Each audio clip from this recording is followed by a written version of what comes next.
Tea ಕೊಡದೆ ಇರೋನೇ ನಾವು ಸುಮ್ಮನೆ ಬಿಡೋದಿಲ್ಲ, ಅಂಥದ್ರಲ್ಲಿ ಅಸ್ಲಿಗೆ ಮೋಸ ಮಾಡಿದನು ಅವನು ಸುಮ್ಮನೆ ಬಿಡ್ತೀವಾ?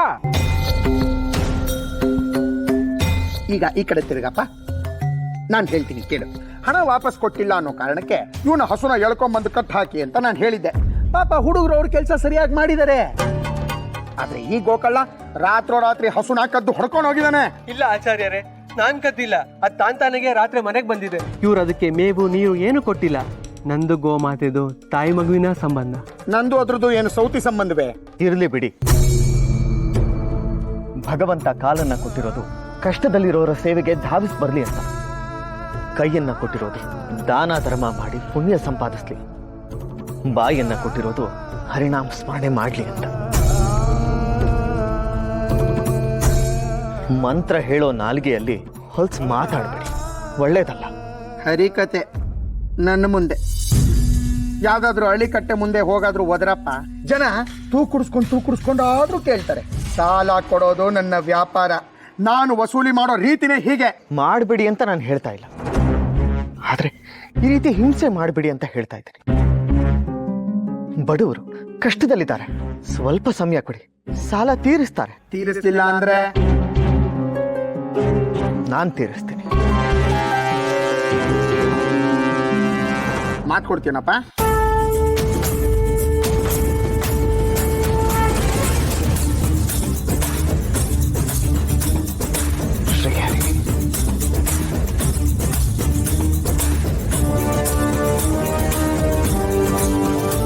ಮುಖ ಏನ್ ನೋಡ್ತಾ ಇದೀಯಾ? ಮಾತು ಕೊಟ್ಟಾಯ್ತಲ್ಲ, ತೊಲಗೋ.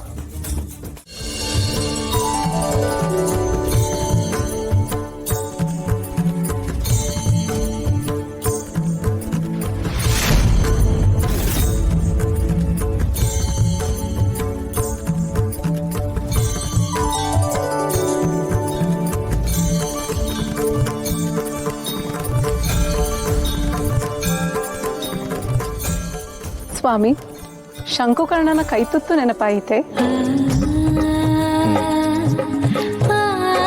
ಇಂದು ಗೋಪಿಕಾಂಬೆಯು ಅರ್ಪಿಸಿದ ಕೇಸರಿ ಭರಿತ ಪ್ರಸಾದವನ್ನು ನೋಡಿದ ಕ್ಷಣ ನನಗೆ ಶಂಕುಕರ್ಣನ ಕೈತುತ್ತೇ ನೆನಪಾಯಿತು.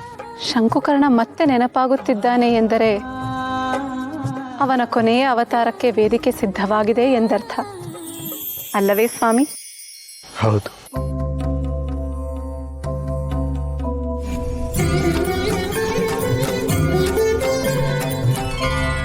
ಶಂಕುಕರ್ಣ,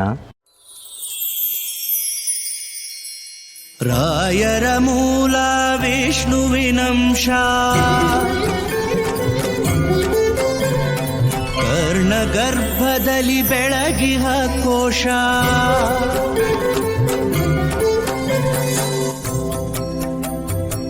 ಮಾತಾ ಪಿತೃಗಳ ಪಾದಾರವಿಂದಗಳಿಗೆ ಭಕ್ತಿಪೂರ್ವಕ ಪ್ರಣಾಮಗಳು.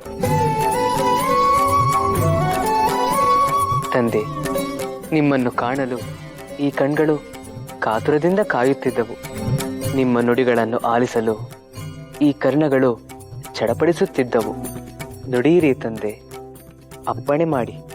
ಶಂಕುಕರ್ಣ, ಧರೆಯೊಳಗೆ ಅಸುರರ ಅಟ್ಟಹಾಸ ಮಿತಿ ಮೀರಿದಾಗ ಹರಿಭಕ್ತಿಯ ಧಾರೆ ಹರಿಸಲು ಪ್ರಹ್ಲಾದನಾಗಿ ಜನಿಸಿದೆ. ದ್ವಾಪರದಲ್ಲಿ ಹರಿಶಕ್ತಿಯನ್ನು ಬಾಹ್ಲಿಕನಾಗಿ, ಕಲಿಯುಗದಲ್ಲಿ ಹರಿಭಕ್ತಿಯನ್ನು ವ್ಯಾಸರಾಜನಾಗಿ ಅವತರಿಸಿ ಪರಿಪೂರ್ಣಗೊಳಿಸಿರುವೆ. ಈ ಎಲ್ಲ ಅವತಾರಗಳಿಂದ ನೀನು ಪಡೆದ ಜ್ಞಾನ, ಅನುಭವ, ಪುಣ್ಯಗಳನ್ನು ಹೊತ್ತು ಮತ್ತೆ ಭೂಲೋಕಕ್ಕೆ ತೆರಳಬೇಕಿದೆ.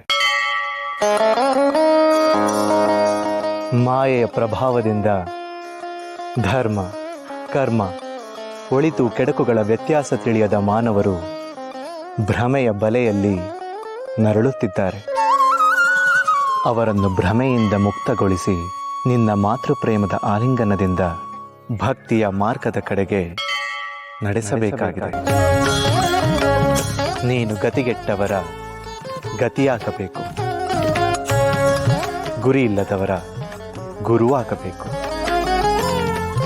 ದೇಹಿ ಎಂದು ಬಂದವರಿಗೆ ಕಾಮಧೇನುವಾಗಬೇಕು, ನೆಲೆ ಕಾಣದವರಿಗೆ ನೆರಳಾಗುವ ಕಲ್ಪವೃಕ್ಷವಾಗಬೇಕು.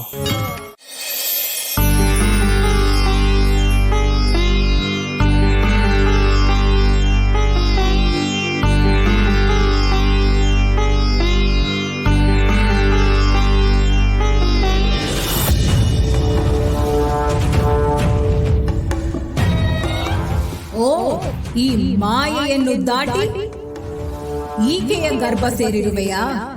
ಈಕೆಯೇ ಇಲ್ಲದೆ ಹೋದರೆ ನೀನು ಅದು ಹೇಗೆ ಈ ಭೂಮಿಯ ಮೇಲಿರುವೆ?